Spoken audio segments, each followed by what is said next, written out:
Okay, Pastor Blanson, myself and Deacon Ford have you up and running. What we have is we have the blue mic.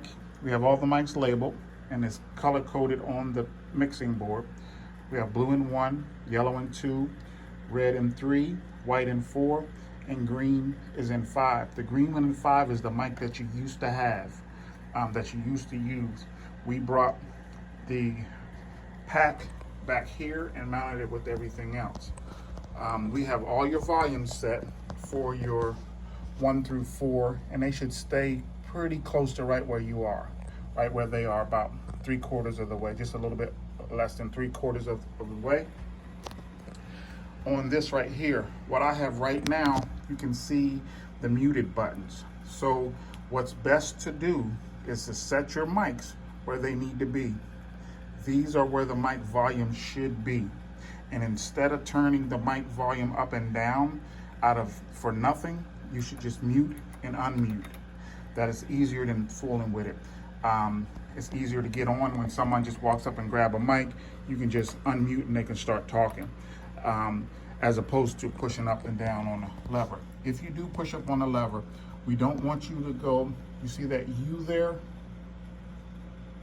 Where's the U? I can't see it on my, oh yeah, okay. See the U? We don't want you to go above that U.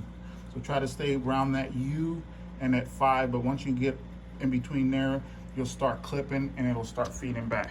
So try to stay in that range, okay? Same for the mains. We want you to, in the mains, we want you to stay around the, I'm on the 5, U, 5 right there. There's 2 5s, but stay right in there.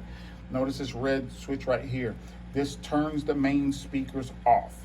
So if, in order for some sound to come out, this light has to be off and these mute lights have to be off for there to be output. All right, we're gonna leave those on, but we are gonna actually shut the power off. We have all of your EQs just straight. We have no EQ that we're adding at all. We didn't add anything to the voice. Everything's gonna be natural. Once you start fooling with those EQs, you might start seeing feedback, but you can EQ it to your liking. I think you're gonna like the sound. It has a nice, deep, robust sound, which we know that is our Pastor Blanson. Let me walk up front.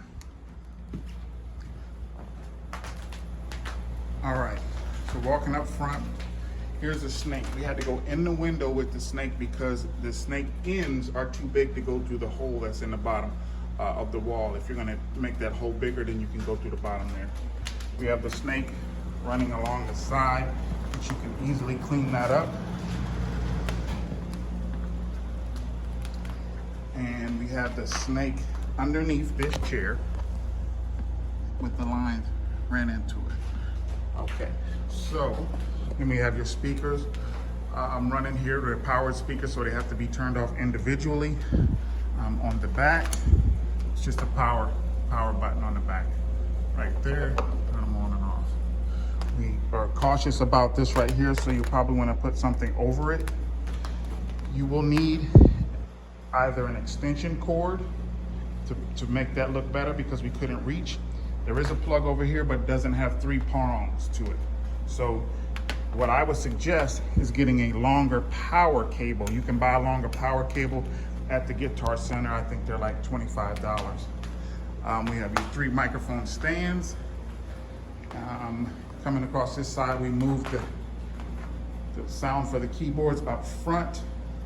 All your power is right there. Speakers, the exact same situation there. We have the speaker there with its own individual power.